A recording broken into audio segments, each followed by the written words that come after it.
요즘 뉴스를 보고 세상을 보면서 그리스도인인데 마음이 평안하다, 기도에 부담감이 없다, 삶에 문제가 있는 거죠.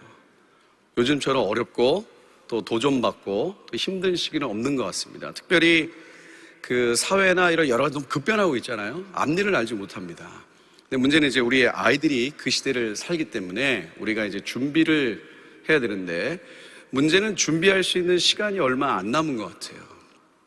뭐 준비해야 된다 이렇게 외친 지가 벌써 10년 넘지 않았습니까? 그러니까 지금은 사실 굉장히 중요한 과도기에 있습니다. 뭐 이건 좀 개인적인 의견이기 때문에 참고만 하셨으면 좋겠어요. 저는 2년 또는 길면 3년 생각합니다. 2년에서 3년 사이에 뭔가 우리가 뚫어내지 않으면 그 다음부터는 기회가 없지 않겠는가. 뭐 교회가 사라지고 뭐 이런 문제가 아니고요. 지금까지 한국을 감당했던 대한민국을 감당했던 교회와 또 앞으로 도전할 시대를 감당할 교회로 나뉘겠죠. 지금까지의 교회가 우리가 잘못됐다 할 수는 없는 거예요. 여기까지니까. 그릇이 여기까지밖에 안 되는 겁니다. 근데 우리 아이들이 지금까지 있는 교회에 있는 거 아니거든요. 앞으로 시대를 감당할 교회, 거기에 있어야 됩니다. 그래서 여러분의 가정이 또 여러분의 교회가 주님 오시는 그날까지 주의 역사를 감당하는 그 중심에 다 서 계시길 바랍니다. 그럼 이제 우리가 이제 그걸 어떻게 감당해야 되는가? 이게 구약에서부터 쭉 역사를 보면요, 하나님은 하나님의 일을 하실 때 몇 가지 어떤 원칙이 있는 것 같아요. 패턴들이 있습니다. 가장 중요한 패턴이 뭐냐면 리더예요. 리더를 끼웁니다. 그 한 사람이 일어나서 그 한 사람을 통해 수많은 물결들이 일어나는 겁니다. 운동이라고 그러죠, 운동. 예수님이 이 땅에 오셨지만 12제자를 세우고 그 12제자로 끝나는 것이 아니라 그들을 통해 수많은 사람들이 일어나는 거예요. 그러니까 그 한 명이 필요한데, 요즘 우리가 청년들이나 다음 세대의 가장 큰 어려움 중에 하나가 뭐냐? 걔네들 또래의 리더가 없어요. 걔네들 또래의 타고난 리더들이 막 나와야 됩니다. 그러니까 우리 어머니들이 아이들을 기르시면 아시겠지만 애들은 솔직히 엄마 말보다는 친구 말 잘 듣거든요. 그래서 엄마들도 이렇게 애들이 뭐 누구랑 엄마 놀아요. 근데 그 친구가 아주 믿을만 하면 할렐루야고, 뭐 불안하면 또 뭐 3일 김식기도 들어가고 뭐 그런 거 아닙니까? 친구를 보면 알잖아요. 아, 얘는 되네다. 아, 얘는 뭐 한다. 근데 요즘 우리 아이들 또래를 가만히 보시면 이 청년들이, 아이들이 이거 스스로 돌파하기가, 그러니까 결국은 자기들이 돌파하는 거예요. 엄마나 아빠나 선생님이 걔네들 깨우는 거 아닙니다. 우리 기성세대들이 걔네들 도와주고 밀어주고 또 장을 만들어주는 거지, 결국 걔네들 세계에서의 역사는 걔네들이 하는 거예요. 왜냐면 걔네들 세계는 걔네 거니까요. 우리 어른들이 말하면 야, 세상이 어려우니까 기도해라 뭐 이런 거 아닙니까? 근데 지들끼리는 뭐예요? 피부로 오니까요. 아무리 어른들이 10마디 하는 것보다 지들 또래가 2-3마디 하는 게 훨씬 큽니다. 근데 지금 가장 현장에서 보면 어려운 게 그 자기들 또래를 끌고 갈 수 있는 탁월한 리더들이 없을까? 리더들은 있겠죠. 뭐 세움받은 뭐 포지션 리더도 있고 다 세운 리더들이 있지만 정말 이 시대의 사명감을 가지고 자신들의 세대를 어떻게든 감당하겠다, 탁월하게 일어나는 리더들이 보이지 않아요. 물론 보이지 않는 것에서 하나님께서 준비하고 계시겠지만, 그러니까 우리 요즘 이 어려운 시대를 레밍 효과 이런 얘기 많이 하잖아요. 들어보셨죠? 레밍. 노르웨이에 있는 쥐 아실 겁니다. 이쁘게 생겼어요. 근데 얘는 은사가 있습니다. 번식력이 대단합니다. 바퀴벌레를 능가한다는 설도 있어요. 그래서 지구가 멸망해도 유일하게 남아있는 건 이 레밍이라는 이 쥐인데, 얘는 너무너무 적응력도 좋고 뭐 숫자도 금방금방 부는데 한 가지 단점이 있습니다. 3-4년마다 한 명씩, 3-4년마다 한 번씩 집단 자살을 해요. 근데 이제 왜 집단 자살을 하냐 쭉 연구를 해봤더니 얘네들은 뭐 다 탁월한데 딱 하나 부족한 게 뭐냐? 시력이 너무 약해요. 그래가지고 바로 앞에 있는 거 외에는 보이지가 않는 겁니다. 그러니까 이제 집단 생활을 하니까 리더가 나와가지고 뭐 먹을 거 찾아 쭉 가면 뒤에 있는 애 따라가고 뒤에 있는 애 따라가고 계속 따라가는 거예요. 그러다가 3-4년마다 한 번씩, 이게 왜 그런지는 아직 학자들이 밝혀내지 못했지만 리더가 3-4년 만에 한 번씩 휙 도는 거예요. 뭐 인생의 허무함을 느꼈든지 뭐 업무 과다 스트레스가 뭐 하늘을 찔렀든지 갑자기 얘가요 휙 돌면서 아, 인생 뭐 있어 뭐 그러면서 지 혼자 절벽으로 가는 거예요. 그 절벽에서 뚝 떨어집니다. 그럼 걔를 따라서 이렇게 막 가던 애들은 그냥 뚝뚝뚝 떨어지는 거예요. 그러니까 엄청난 무리가 막 하니까 중간에 있는 똑똑한 애가 이거 뭔가 잘못된 것 같은데, 그래도 소용없어요. 다 갑니다. 그래서 3-4년만 되면 막 수만 마리 막 죽어버리니까 이 숫자가 유지되는 거예요. 만약에 이게 없었으면 전 지구는 레밍으로 덮였답니다. 그러니까 지금 우리가 딱 살고 있는 아이들이 딱 요거예요. 그냥 이 잘못된 길로 가긴 가는데 대충 알긴 아는데 감은 잡았는데 어쩔 수 없어요. 그냥 우욱 가는 거예요. 우리 청년들도 그렇고 아이들도 그렇고 해서 만나서 얘기하다 보면요, 모르는 애 없습니다. 어렵다는 거 다 알아요. 우리 부모님들도 다 아시고. 그러나 현실에 어려움이 있는 거죠. 이걸 뚫어내야 되는 거예요. 그럼 이제 어떻게 되느냐, 그 맨 앞에 있는 리더가 쭉 가니까 어쩔 수 없어요. 중간에 한번 딱 잘라야 됩니다. 그래서 지금 우리 한국교회, 또 한국교회뿐만 아니죠, 세계교회를 새롭게 할 수 있는 가장 유일한 방법이라 할 수 말한다면 결국 이제 새로운 세대, 젊은 세대들이 일어나는 겁니다. 그럼 이제 첫 번째 어떻게 되느냐, 탁월한 리더들이 그들 가운데서 나와야 돼요. 그럼 이제 왜 탁월한 리더들이 나오지 않는가, 저희가 몇 가지 좀 보도록 하겠습니다. 첫 번째는, 저는 요즘에 청년들이나 아이들을 이렇게 좀 만나면서 기도하다 보면요, 제일 많이 떠오르는 단어가 있어요. 제가 작년 연말에 기도하다 하나님 그 마음을 너무 많이 주시더라고요. 하나님, 요즘 아이들, 저는 18년, 20년 때 애들이 현장에 쭉 보지만 애들이 계속 바뀌거든요. 청년들도 계속 바뀌고. 하나님, 요즘 애들은 도대체 가장 큰 문제가 뭡니까? 사이버 세계도 있고, 경제도 있고, 여러 가지가 있는데, 하나님, 제일 큰 문제가 뭡니까? 제가 막 기도했어요. 근데 하나님이 제 마음에 작년 연말에 딱 한 단어가 생각나게 했습니다. 처음엔 전 당황했어요. 왜냐하면 전혀 한 번도 생각해보지 못했던 단어였습니다. 하나님, 요즘 아이들, 젊은이들, 한마디로 좀 얘기해 주세요. 그때 하나님 저한테 정확하게 딱 그런 마음을 주셨어요. 문둥병이다. 저는 사실 한 번도 그 생각 안 해봤거든요. 그래서 가만히 생각해보니까 맞는 것 같아요. 여러분, 이제 성경 전체적으로 보면 문둥병이 뭡니까? 문둥병이. 문둥병이 큰 틀에서 뭐죠? 이제 레위기 13장, 14장에 쫙 나오잖아요. 피부병 같은 거 다 포함하는 거죠. 근데 레위기 13장, 14장을 보면요, 이제 제사장들이 그 시대에 정하다, 부정하다 이렇게 판단을 하거든요. 하나님께 가르쳐 주잖아요, 레위기를 통해서. 근데 문둥병만은 제사장이 보는 즉시 선포해요. 부정하다. 이게 이게 검사 이런 거 없어. 그냥 부정하다 딱 선포해요. 그러고 나서 이제 문둥병자가 뭐라 그러냐, 외치라고 이게 그 진에서 외쳐야 돼요. 처음에 나는 부정하다, 부정하다, 부정하다. 이거 얼마나 창피하겠어요. 그러면서 쭉 과정을 보면 이 이스라엘 백성들이 문둥병 걸린 자들은 대부분 어떻게 생각했습니까? 쟤 저주받은 애다. 쟤는 저주받은 애다. 이런 그런 어떤 패러다임 같은 게 있었거든요. 근데 레위기를 쭉 보면 문둥병 걸린 자들을 되게 어떤 면에서 보면요, 되게 비인격적으로 대우하는 게 있어요. 그래서 이제 나중에 가면 문둥병을 회복시키는 게 엄청나지만, 근데 문맥을 가만히 보면요, 문둥병에 걸린 이유를 성경에서는 정확히 이것 때문이다 딱 집어 설명하지 않지만 맥락상 추측할 수 있는 게 있어요. 환경이 더러운 거잖아요. 환경이 더러운데 그 더러운 환경에서 이제 옮은 거 아닙니까? 근데 문둥병 걸린 사람들 특징 뭐냐면요, 그 더러운 환경에서 자신을 돌보지 않는 거예요. 자신을 열심히 돌보지 않는 겁니다. 그러니까 똑같은 환경인데 누구는 문둥병 걸렸어요. 그러니까 문둥병 걸린 사람 보면 그 집이고 텐트고 뭐가 다 태워서 버려버리잖아요. 거기서 옮은 거예요. 그러니까 어떻게 보면 문둥병 걸린 사람은 다른 그 어떤 사람들보다 자기관리도 떨어진 거고 뭔가 이렇게 탁월함을 떨어뜨린 거예요. 그럼 이스라엘 전체 그 구약에서 이스라엘 백성들이 막 진을 치고 이렇게 막 이동할 때에 그들에게 가장 중요한 게 뭐였습니까? 하나님을 바라보는 거거든요. 하나님이 바라보는 율례대로 규례대로 그 앞에 뭐 먹지 말고 뭐 쭉 설명하지 않을까, 이게 그대로만 하면 문둥병이 걸리기가 참 쉽지 않은 거예요. 그러니까 이 문둥병 걸린 사람은 어느 순간부터 하나님의 법도에서부터 조금씩 틀어진 겁니다. 그러면 완전 이렇게 눈에 딱 띄게 틀어지지 않았지만 조금씩 틀어진 거예요. 이거를 현대사회에서는 뭐라고 정의하느냐? 혼합주의다, 이렇게 정의합니다. 여러분, 요즘 우리가 사실은 어느 교회 가나 큰 교회든 작은 교회든 다 똑같이 얘기하는 게 있어요. 한국 교회뿐만이 아니고 아랍에 있는 교회를 가든 미국에 있는 교회를 가든 캐나다, 일본, 중국, 싱가포르, 하여튼 전 세계 어느 교회 가든지요. 제가 직접 가서 들은 거예요. 다 똑같이 하는 얘기가 있습니다. 그게 뭐죠? 마지막 시대입니다. 지금 이 마지막 시대라고 인정하지 않는 사람이 거의 없어요. 물론 이제 마지막 시대가 언제 끝나냐 이건 아무도 모르죠.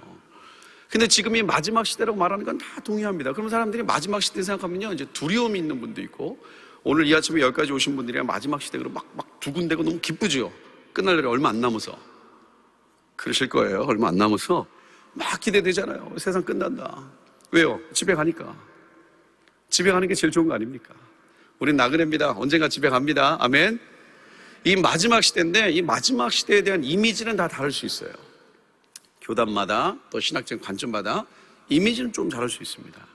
근데 마지막 시대에 대해서 다 동의하는 공통된 특징이 있어요. 우리 막 마지막 시대 하면은 어떤 분은 막 이런 막 생각도 하죠. 막 고난과 핍박받는 게 아니냐. 고난과 핍박받으면 은혜예요.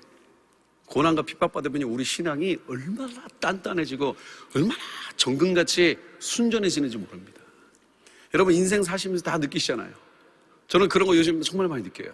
인생의 가장 큰 문제는 결국 농도에 있는 것 같아요. 농도. 그 믿음의 농도. 그 순전함의 농도. 그 내가 하나님 앞에 있는 그 순전함이 그 농도가 짙으면 짙을수록 우리 인생에 문제가 없느냐 그게 아니라 농도가 짙으면 짙을수록 그 문제를 이길 수 있는 힘도 커지는 거예요. 우리 인생의 가장 큰 문제는 문제가 있느냐 없느냐의 문제가 아니거든요. 그 문제를 이길 수 있는 내적인 힘이 있느냐 없느냐의 문제입니다. 어떻게 문제가 없어요. 문제가 없는 인생이 어디 있겠습니까? 저는 문제가 하나도 없는데 조금 돌아보셔야죠. 인생은 투트랙입니다. 좋은 일이 있으면 항상 나쁜 일이 있고 나쁜 일이 있으면 항상 좋은 일이 같이 가는 거예요. 어떻게 인생에 문제가 없겠어요?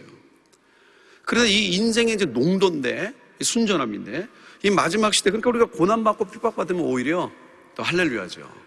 근데 마지막 시대의 가장 큰 문제가 뭐냐? 배교입니다. 배교의 쓰나미예요. 그러니까 우리가 지금 마지막 시대입니다 그러잖아요. 그걸 가장 무서운 게 뭐예요? 배교의 쓰나미예요. 그냥 한두 사람 배교하는 수준이 아니라고요. 이제 후후훅 날아갑니다. 그런데 문제는 그 배교의 쓰나미를 우리의 젊은이들이 이제 받는 거예요. 오늘 이 아침에 여기까지 오신 분들이야 그 주님 딱 함께 살면서 여기까지 오셨기 때문에 배교 그러면 그래도 좀 이렇게 우리가 딱 완전 100% 안심하다 이럴 수는 없겠지만 그 담대함이 있거든요.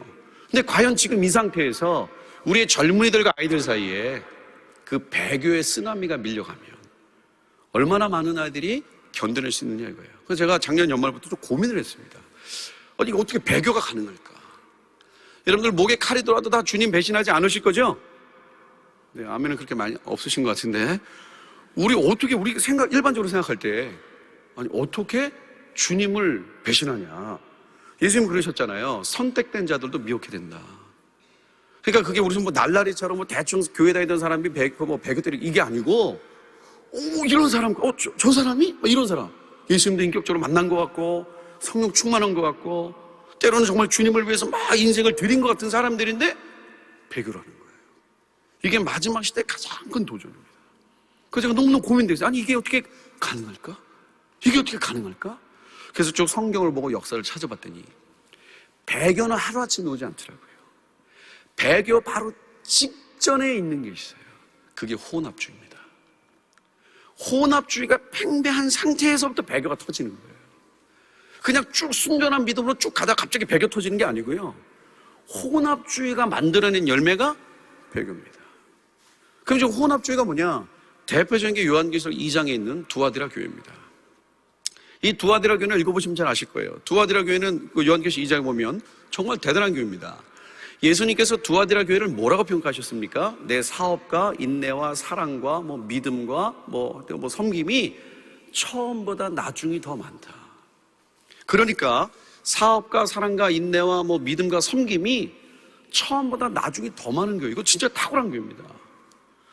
여러분들은 신앙생활 하시면서 주님을 섬기는 이 모든 사업과 사역과 사랑과 믿음과 인내와 섬김 이 모든 영역이 처음보다 지금 계속 깊어지고 넓어지고 계시죠? 아멘이 없으신데 대부분의 분들은요 그런 분들도 많이 있지만 대부분의 분들은 이렇게 살짝 뒤로 돌아보잖아요. 그때 내가 열심히 했는데 그때는 정말 잘했는데 그때는 정말 많았는데 이런 얘기 한다고요. 근데 두아디라 교회는요 정말 탁월한 교회예요. 사업부터 시작해서 모든 영역이 처음보다 나중에 너무너무 풍성합니다. 그러면 주님을 섬겨보신 분은 아실 거예요. 이 영역에서 처음보다 나중이 많으려면 열심히 해서는 안 됩니다. 죽어라고 해서도 안 돼요. 올인해야 돼요. 완전히 여기다가 하나님께 인생을 던지지 않으면 이 영역이 처음보다 나중에 많을 수가 없어요. 열매가 이렇게 풍성할 수 없어요. 그러니까 두아디라 교회는 정말 대단한 교회예요. 여러분 영적 탁월함이 어디서 옵니까? 영적 탁월함은 그 사람이 가지고 있는 지식에서 오는 게 아니에요. 영적 탁월함은 은사에서 오는 게 아닙니다. 영적 탁월함은 올인에서 오는 거예요. 하나님 앞에 완전히 드렸을 때 영적 탁월함이 오는 거라고요. 그러니까 두아디라 교회는 엄청난 교회예요.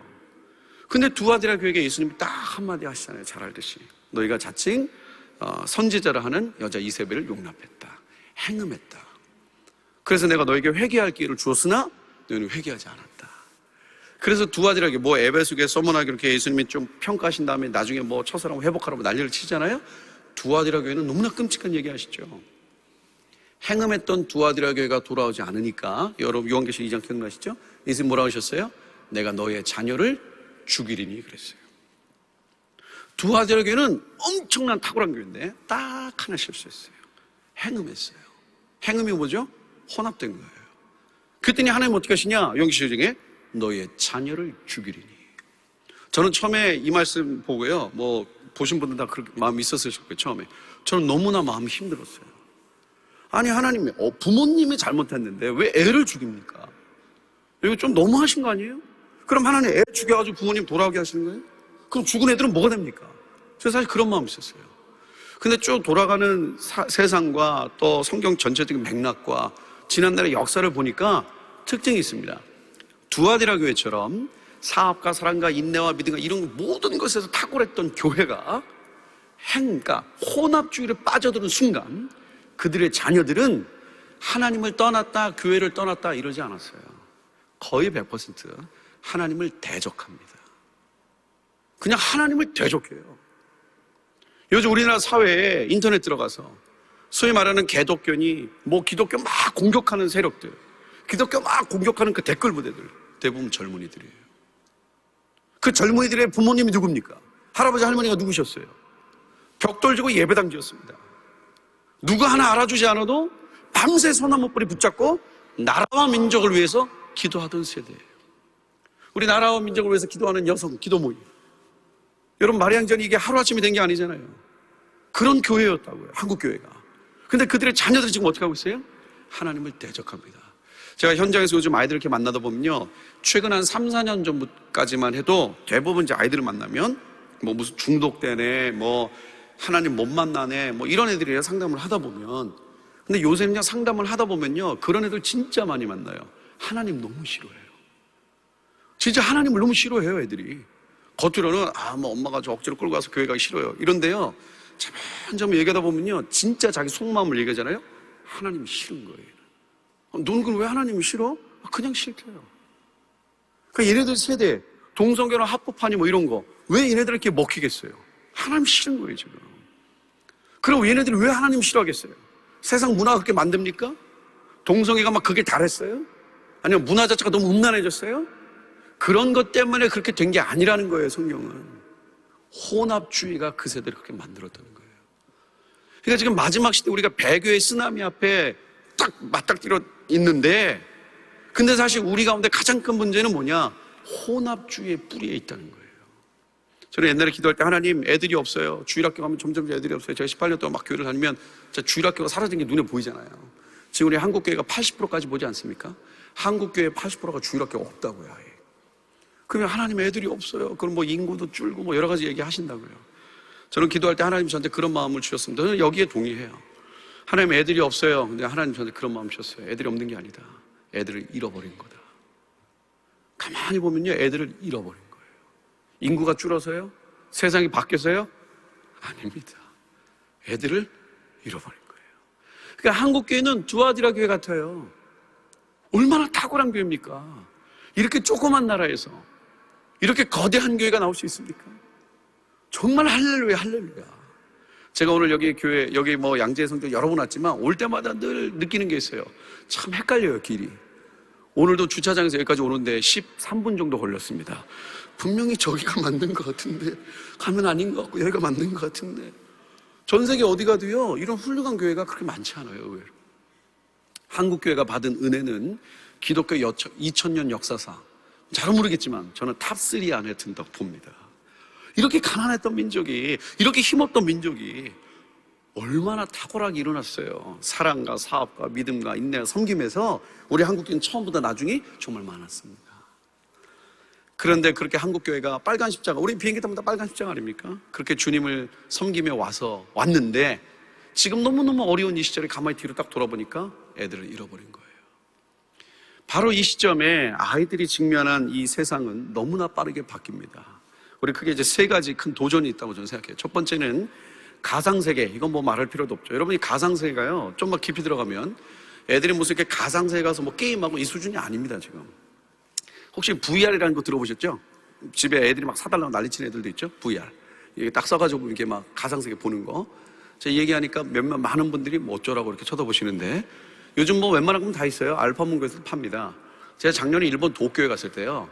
일본 도쿄에 가면 신주쿠라고 있습니다. 젊은이들 많이 모이는 거리에. 거기에 거의 세계 최초로 VR 존이라는 게 생겼어요. 이 VR로 할 수 있는 모든 이 존이 생겼는데 제가 마치 딱 그때 일본에 갔었어요. 그래가지고 우리 일본 선교사님 꼬셔가지고 가봤습니다. 거기 입장료가 한 번에 5만 원인데 갈등을 했지만 선교사님 꼬셨기 때문에 선교사님 내줘야 되잖아요. 그래서 갈까 말까 하다 가봤어요. 제가 가서 깜짝 놀랐습니다. 제가 처음 해봤어요, 그거를. 여러분, 지금 이 미각을 제외한 모든 것이 실현 가능합니다. 미각을 제외한 모든 것이 실현 가능해요. 저는 이제 옛날에 고등학교 졸업하고 예수 믿었기 때문에 이제 첫 때거든요. 어렸을 때 뭐 고등학교 때 청년 초반 때 이렇게 교회를 안 다녔어요. 제 또래 때 제가 이제 응답하라 1994 드라마 아시죠? 딱 그 또래입니다. 중학교 때가 서태지 보고 초등학교 때 초등가스 맞고 막 그 또래. 저희 또래 아시는지 모르겠어요. 저희 또래 최고의 만화가 있었어요. 에반게리온이라고. 모르실 거예요. 다 주님만 모시고 사셨기 때문에 아버님들은 아실 수 있어요. 아버님들은. 저희 또래 남자애들에게 최고의 만화 에반게리온이라고 있었어요. 요즘 애들이 뭐 원피스니 나루토 난리치지만 저희 또래. 그래서 제가 일본 VR존에 딱 들어가니까요. 에반게리온 코너가 있는 거예요. 마침 같이 갔던 우리 선교사님 저랑 동갑이거든요. 같은 또래. 그래가지고 둘 다 이분은 약간 노셨던 분위기 있던 분이에요. 옛날에. 그래가지고 에반게리온 코너 갔어요. 그 비행기 전투기 조종석처럼 생겼습니다. 거기 딱 앉으면요. VR 딱 껴요. 요즘 센서가 다 있기 때문에요. 딱 끼는 순간 가상세계의 제 팔과 다리가 보여요. 근데 이미 센서가 달렸기 때문에 제가 움직이는 그대로 가상세계에서 그대로 다 움직입니다. 그래서 막 일본말로 뭐라 막 나와요. 보니까 뭐 대충 분위기 보니까 전투 준비해라 이 얘기예요. 이 에반게리온이라는 만화가요. 옛날에 보면 로봇 위에 사람 이렇게 조종해가지고 괴물과 싸우는 거거든요. 만화가. 지금 생각하면 굉장히 사악한 만화예요. 왜냐면 그 만화에 나와 있는 괴물 이름이 다 사도입니다. 바울 사도 무슨 사도. 사도 죽이는 만화야. 그러니까 엄청난 적그리스도 중에 만화죠. 옛날에 몰랐죠. 지금이야 이제 예수 믿고 보니까 보이는 거죠. 보니까 이제 갑자기 문이 쫙 열려요. 진짜 로봇도 걸어가는 것 같더라고요. 막 이렇게 다 움직이니까. 문이 딱 열리면서 옛날에 만화에서 봤던 그 장면. 도시 한복판에 괴물이 막 나오는 거예요. 저는 이제 선교사고 이게 뭔지 좀 이렇게 체험하고 싶어 갔는데요. 문이 열리는 순간 저도 모르게 엄청나게 총을 열심히 쏘고 있었습니다. 그래서 선교사님하고 이렇게 카메라 이렇게 마이크가 연결되니까 막 서로 얘기하고 진짜 실제적이에요. 뭐 자전거 타는 거, 스키 타는 거, 뭐 바람도 불고 물도 튀고 다 됩니다. 현재 미각을 제외한 모든 것이 실현 가능해요. 근데 저희가 갔던 게 신주쿠였는데 신주쿠에서 좀만 가면 이제 아키하바라라는 데가 있습니다. 일본에. 일본 뭐 애니메이션 게임의 오타쿠 뭐 이렇게 성지예요. 성지 오타쿠들의 성지. 거기도 동시에 VR존이 생겼거든요. 거기 뭐 저희가 가진 않았지만 거기 있는 VR존은 가상으로 성행위하는 곳입니다. 하고 여기 센서를 다 달아가지고 성행위하는 그 뉴스 보면요 줄을 서요 줄을. 우리 한국도 서울 강남 논현동에 하나 생겼습니다. 벌써 2년 됐어요. 어딘지 모르겠지만. 근데 이게 어마어마하대요. 이게 느낌이 어마어마하답니다. 근데 이제 단순히 이런 거 보면 우리가 이제 엔터테인먼트 수준인데 지금 이 소위 말하는 VR이나 이런 걸 통해서 드는 가상세계는 흐름이 있어요. 흐름. 이게 목표가 있습니다. 목표. 지금 전 세계 학자들이나 기업들이 다 사실 일로 가는 거예요. 결국 목표는 뭐냐? 도시건설입니다. 지금 2023년까지 1차 목표를 하는 게 있어요. 산사 프로젝트라고. 도시예요, 도시. 혹시 관심 있으신 분은 아실 수 있는데, 요번에 이제 3월 달에 엄청난 영화가 하나 개봉됩니다. 전 딴 건 몰라도 요거는 저희 아내랑 한번 꼭 가서 보려고요. 스티븐 스필버그라는 감독 아십니까? 이 감독은 특징이 전 세계 아주 뛰어난 과학자나 기술자들을 불러다가, 한 20, 30명 불러다가, 앞으로 10년에서 15년 사이에 가능한 라이프 스타일을 연구하는 거예요.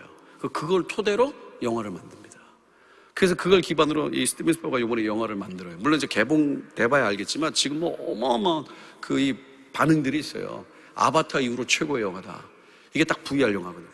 레디 플레이어 원이라고 영화에 보면 설정이 이겁니다. 한 2045년 설정이에요. 영화에 보면. 그러니까 청년들이 다 직장도 없고 뭐 삶의 의미가 없어. 요즘 애들 그러잖아요.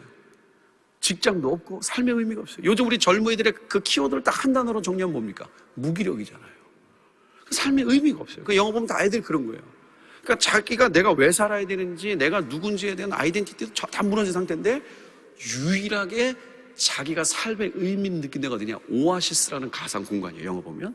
그리고 이걸 딱 끼고 센서를 딱 달고 그 안에 애들이 다 들어가는 겁니다. 거기서 벌어진 일이거든요.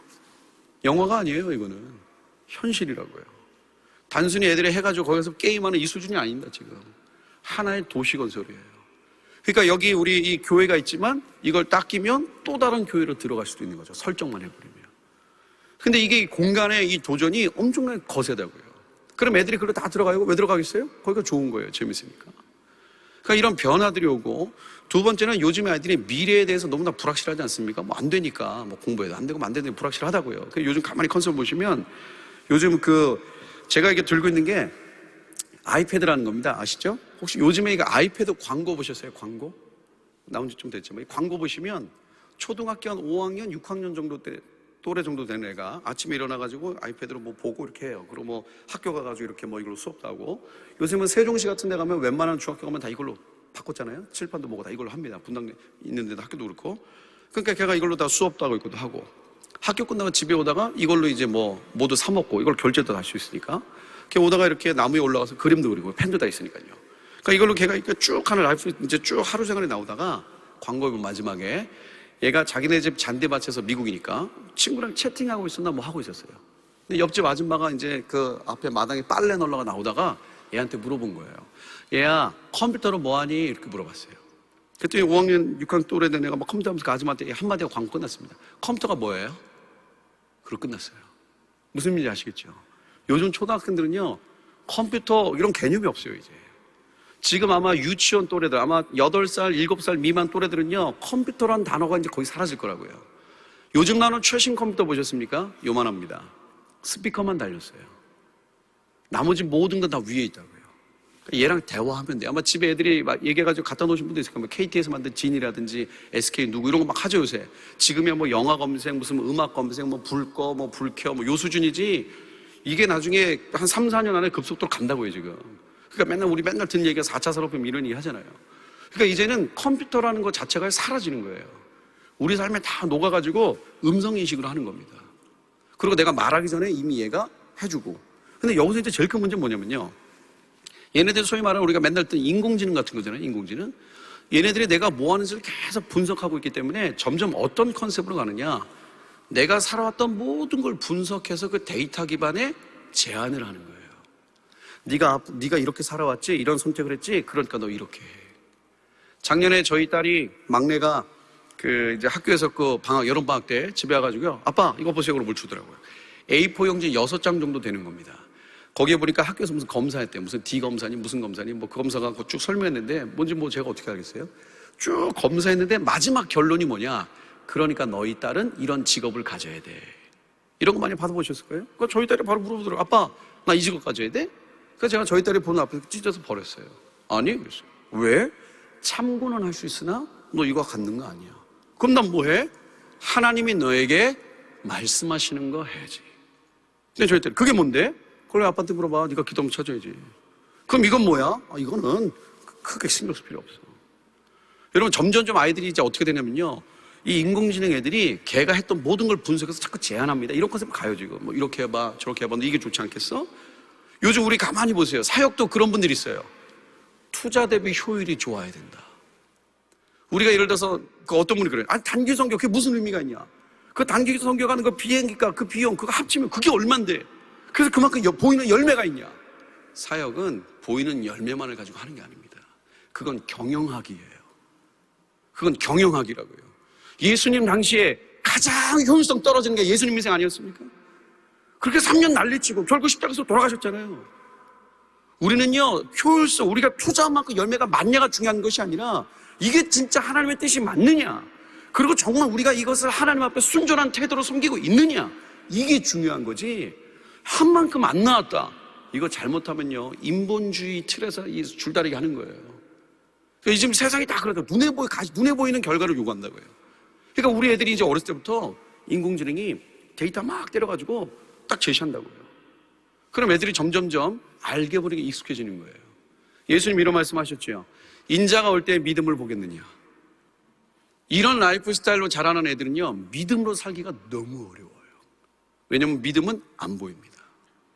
여러분, 우리가 인생의 절벽에 딱 내달았어요. 가다 이제 끝나는 거예요. 더 이상 떨어지는 거예요. 그러고 하나님 막 기도하지 않습니까? 하나님, 저 이대로 갔다간 주님, 저 떨어져 죽는데 제가 떨어지면 받아주실 거죠? 물어본다고요.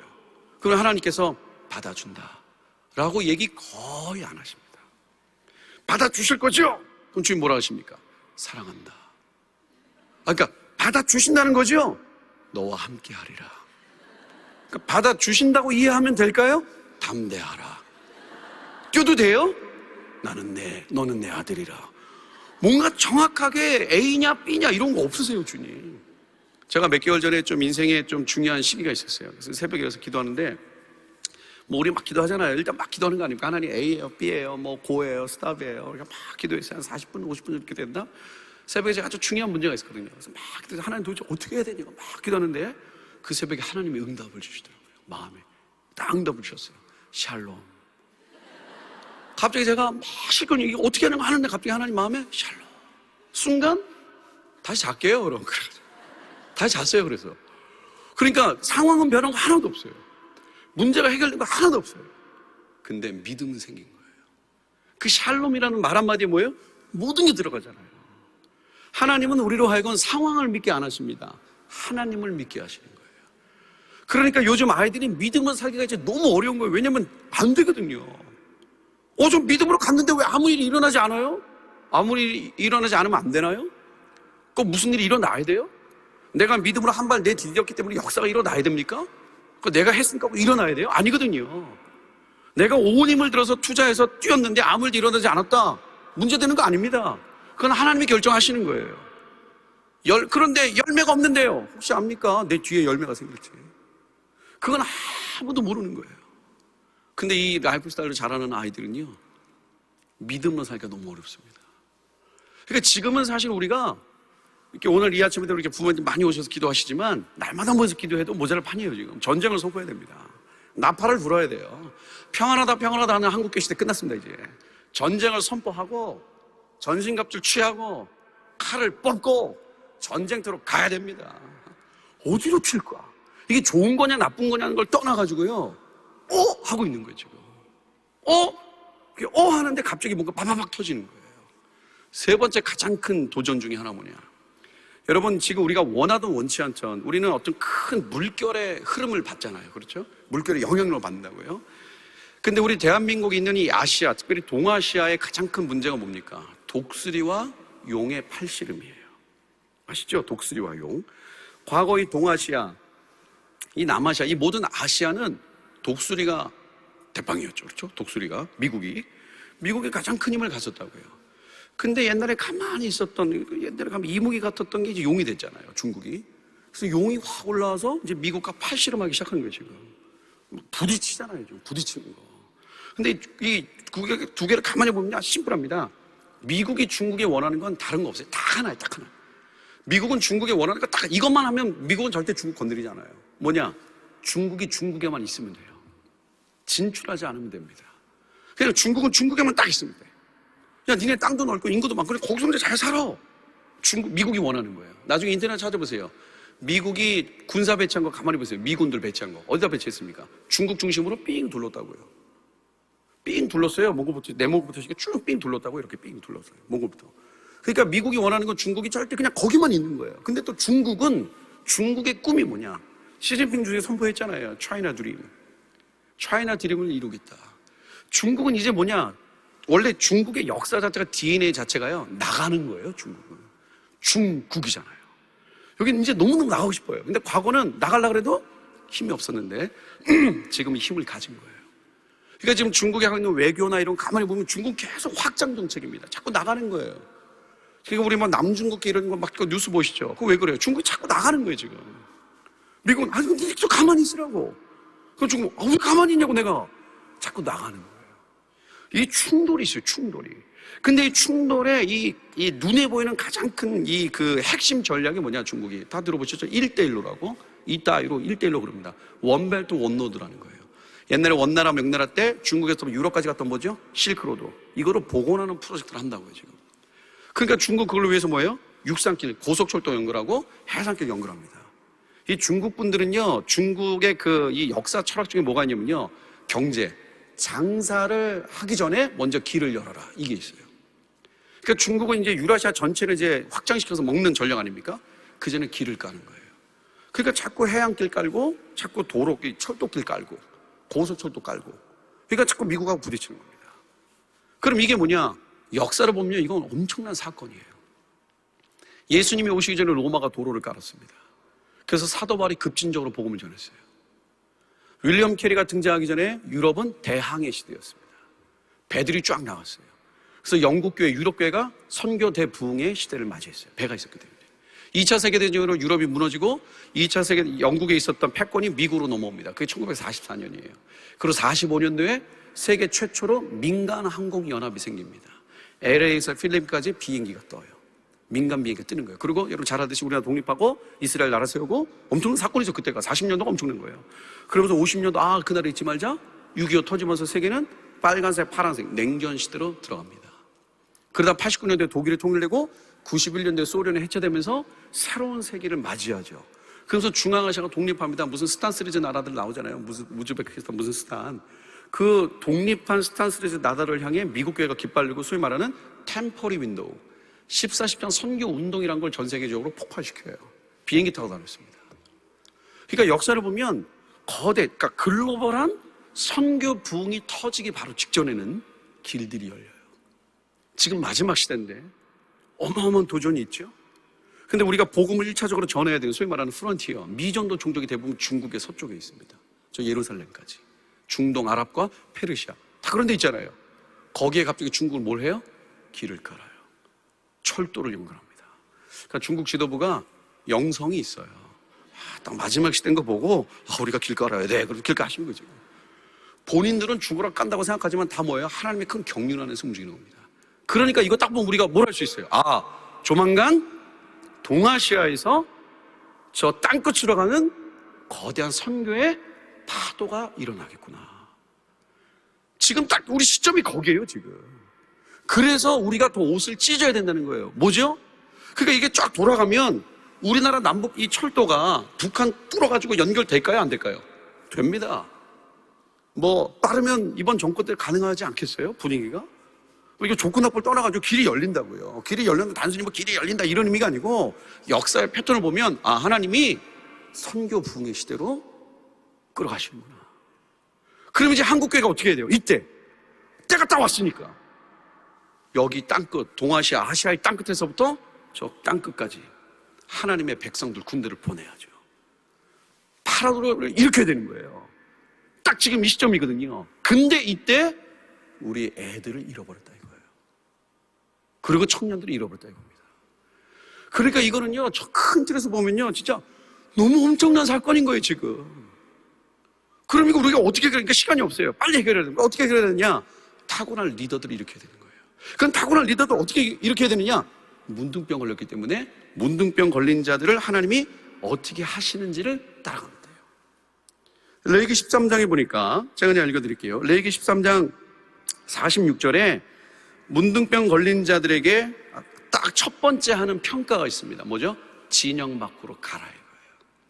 나가라 이거예요. 여기 이스라엘 백성들이 이렇게 진을 치고 살잖아요. 문둥병 딱 걸렸잖아요. 어떻게 해요? 나가라 이거예요. 그래서 밖에 나가지고 광야에서 따로 텐트 치고 거기서 삽니다. 그러다가 이제 이 문둥병자가 어떻게 돼요? 이제 고침을 받죠. 고침을 받으면 제사장을 불러요. 그럼 제사장이 와가지고 너 치료 받았네? 딱 선포합니다. 그래서 이제 14장부터 그게 쭉 장면이 나와요. 그러면 이 진 밖에서 문둥병자가 치유함을 받으면 첫 번째 어떻게 하느냐? 제사장이 거기서 이제 정결 의식을 합니다. 흐르는 물을 이렇게 그릇에 담아가지고 그 살아있는 새 2마리 갖고 와요. 한 마리를 뚝 분질러가지고 피를 갖다 뿌립니다. 그래서 우슬초랑 또 백향목이랑 홍색실 묶어가지고 피 뿌릴마다 물을 해가지고 그 문둥병 걸려 치유받은 사람한테 뿌려요. 너는 정결케 됐다 그래요. 그렇게 정결케 됐다고 의식이 끝나면 어디로 오느냐? 진 안으로 들어와요. 그 진 안으로 들어와서 어떻게 하느냐? 일주일 동안 또 기다려요. 이게 확실하게 끝났지. 그게 딱 끝나면 털을 밀어요. 머리카락 밀고 수염 들고 다 밀어요. 이스라엘 백성들이 털을 밀 때는 그 당시 세계관이 뭡니까? 죽었을 때만 미는 거예요. 그러니까 문둥병자가 치유함 받았을 때 하나님께서 털을 밀어라. 이건 무슨 뜻이죠? 네 과거는 죽었다는 거예요. 너는 다시 태어난다 이거예요. 그리고 제사를 드립니다. 근데 제사가 너무 놀라워요.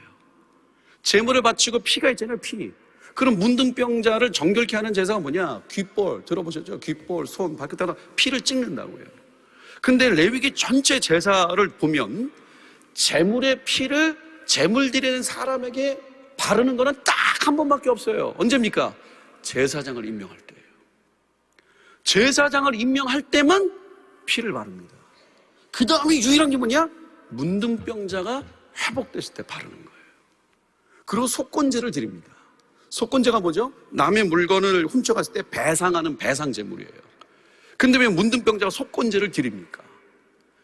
몸이 누구 거였어요? 하나님 거였어요. 근데 자기가 자기 관리를 잘 못해서 문둥병 걸린 거예요. 그러니까 내가 하나님 거 마음대로 썼다. 그래서 하나님께 배상으로 배상제예요. 여러분, 지금 우리 청년들과 아이들이 이 급변하는 시대에서 일어나야 되는데, 저는 방법은 딱 하나밖에 없다고 봅니다. 뭐 무조건 딱 하나다 그러면 좀 이상해지니까 이게 가장 좋은 방법이라고 생각해요. 짐 밖으로 다 내보내야 돼요. 한국 교회에서 일단 빼야 됩니다. 그래서 어디 가느냐? 다 선교지로 보내버려야 돼요. 6개월, 1년. 그럼 애들이 거기 가잖아요? 진영 밖이에요. 가면요, 볼 게 있어요? 갈 데가 있어요? 할 게 있어요? 아무것도 없어요. 여러분, 문둥병자가 왜 문둥병 걸렸냐는 거예요. 핵심은 뭡니까? 하나님을 바라보는 시선이 흔들린 거거든요. 그러니까 하나님이 그 문둥병자를 치료하기 전에 제일 먼저 뭐 하십니까? 진영 밖에 딱 던져다가 뭐예요? 딱 아무것도 없잖아요. 주님만 보게 만드는 거예요. 혼합된 거에서 빼가지고 모든 불순물을 제거하는 작업을 먼저 합니다. 그게 해결되니까 어떻게 하죠? 제사장급으로 회복시키는 거예요. 우리가 오늘 이건 본문에 뭐라 그랬습니까? 주님이 왕 같은 제사장으로 부르셨대요. 권세가 있는 거예요. 여러분, 구약시대 전체, 성경 전체 맥락을 보면 왕의 특징이 뭡니까? 다스림인데, 이 구약에 보세요. 왕이 다스림할 때 항상 있었던 게 뭐죠? 전쟁이에요. 전쟁. 우리는 이 시대에 이미 모든 걸 끝난, 모든 승리를 잃어버린 어둠을 향해 선포하는 자들로 부름 받았습니다. 싸워야 돼요. 선포하는 거예요. 제사장, 무너졌던 자들 하나님께 끌고 가는 거 아닙니까? 엄청난 리더십이라고요. 하나님이 우리 청년들에게, 아이들에게 이 권세를 주셨습니다. 이걸 잃어버렸어요. 이걸 어떻게 해요? 진영 밖으로 일단 보내야 됩니다. 우리 오늘의 교회에서도 FA라고 아시죠? 프론티어 에이전시라고 아십니까? 청년들이 6개월씩 하는 거. 제가 요번에도 이제 훈련할 때, 강의할 때 갔다 왔거든요. 매번 갑니다. 너무 귀한 애들 많이 와요, 귀한 친구들. 근데 솔직히 조금 아쉬운 게 있어요. 조금 더 왔으면 좋겠어요. 평균 20명 미만입니다. 그 6개월, 8개월 가는 거. 한 100명씩 가야 돼요. 팍팍 보내야 됩니다.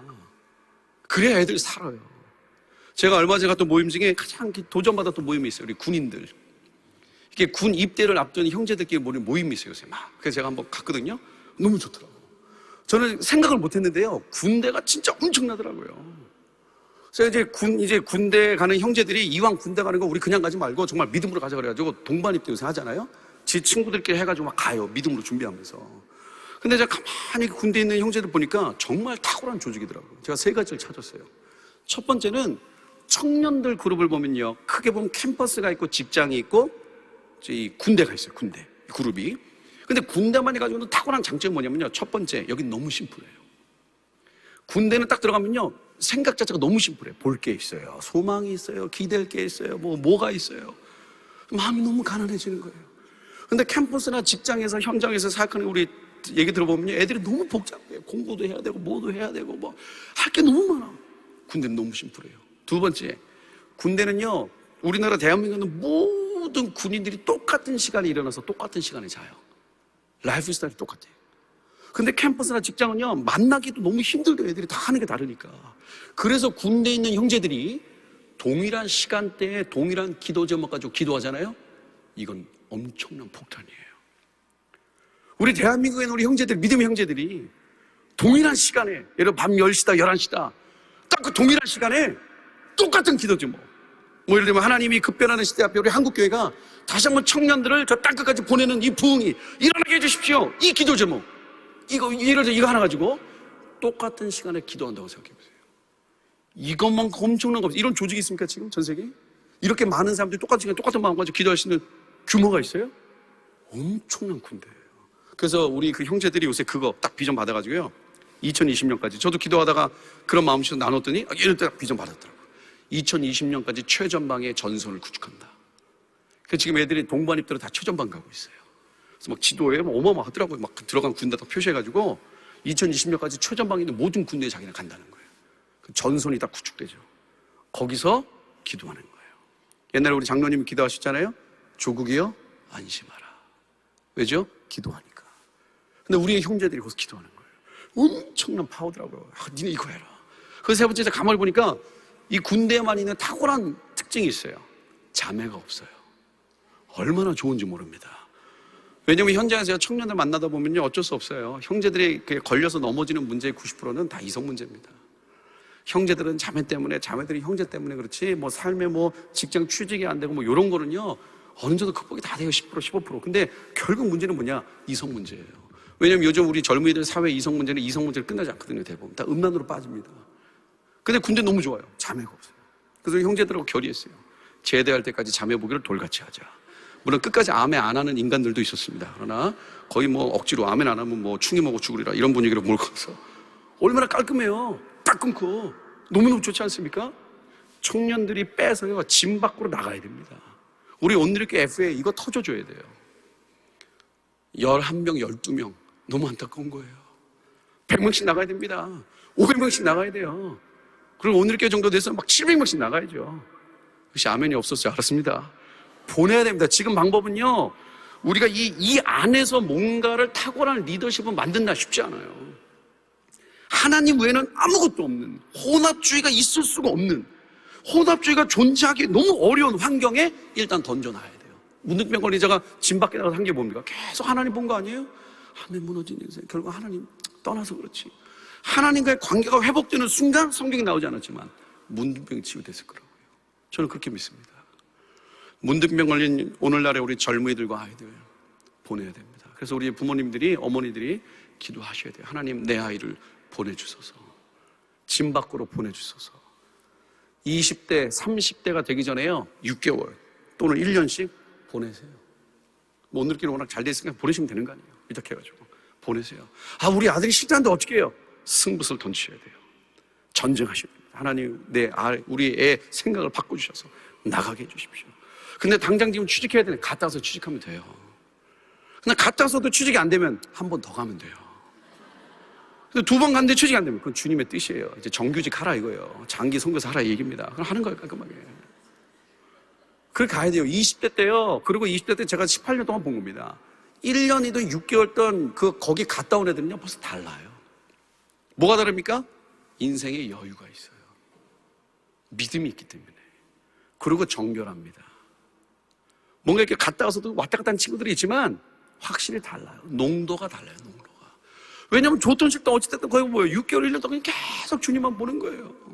가서 뭐합니까? 주님 보고 전도하고 영혼들 만나고 그 영혼들 속에 복음의 능력을 경험하고 태어나서 처음 전도하는 있잖아요. 그런 데 가가지고 자기도 복음이 이해 안 되는데 그 이해 안 되는 복음을 얘기한 거 아닙니까? 예수 믿더라고. 근데 갑자기 믿는다는 거 아니에요. 지가 더 당황하고 진짜 믿는데 지가 더 당황하고 그러고 얘기했는데 제가 얼마 전에 어떤 청년 들었어요. 이 청년이 북아프리카 어떤 지역에서 1년 있다 왔어요. 북아프리카 그 지역은 너무나 어려운 지역이에요. 근데 이 청년이 1년 있다가 한국 돌아왔어요. 그래서 6개월 있다가 다시 거기 있던 자기 친구들하고 다시 재방문을 했어요. 그래서 선교사님들이 가장 어렵다고 하는 지역에 놀러 갔어요. 왜? 거기 자기가 1년 동안 살면서 만났던 친구들이 있거든요. 청년들. 그러니까 거기들 너무너무 반가워하죠. 기뻐하는 거예요. 그래서 거기서 3일 동안 머물면 3일 후에 뭐 했냐면요, 전도 초청 집회를 했대요. 호텔에서. 자기가 하는 친구들한테 야 3일 뒤에 네 친구들 데리고 와. 그래서 뭐 했냐? 그 청년들이 뭐 했냐? 별거 안 했어요. 그냥 뭐 한국 음식 대충 만들어주고 그리고 몇 명이 지들이 막 스키드라마 하고 그리고 마지막에 복음을 전했어요. 그 청년이 자기가 이제 다시는 여기 못 올 것 같은 친구가 얼마나 애절하겠어요. 이 현지인은 언제 만나보겠어요. 그러니까 자기가 뭐 있는 힘을 내 복음을 전한 거죠. 3일 만에 그 지역에 교회가 개척됐어요. 선생님 깜짝 놀랐어요. 아니 여기는 10몇 년 동안 있어도 교회가 안 되는 데인데 청년들과 3일 만에 교회를 개척했어요. 그럼 누가 제일 충격받겠어요? 복음 전했던 그 청년이에요. 교회가 생겼는데? 걔는요 인생 확 바뀝니다. 너무 정결해져요. 우리 한국교회 지금 이 급변한 시대에 가장 지금 필요한 게 뭐냐? 진영 밖으로 나가는 물결이 터져야 됩니다.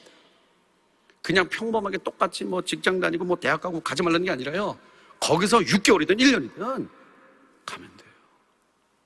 저는 요즘에 그런 마음이 있습니다. 깨달아 기도할 텐데요, 우리 한국의 마음이 좀 가난하고 어렵고 그렇게 병드신 분들이 많이 있죠. 그래서 제가 기도하다 그 생각이 들었어요. 하나님, 요즘에 우울증 걸린 분도 많고, 상처받은 분도 많고, 이렇게 만나다 보면요, 정말 이렇게 만신창이 된 분들이 진짜 많더라고요. 갈갈이 다 찢어져가지고. 주님, 이걸 어떻게 회복시키면 좋겠습니까? 근데 저는 기도하다 그 생각 딱 들더라고요. 우리 한국에 있는 이 소위 말하는 병든, 이 마음이 병든 자들을 회복시키는 가장 좋은 방법이 뭐냐? 안식일이 회복되면 돼요. 안식일만 제대로 지켜도 살아납니다. 왜죠? 회복이 뭐예요? 그냥 주님 보는 거예요.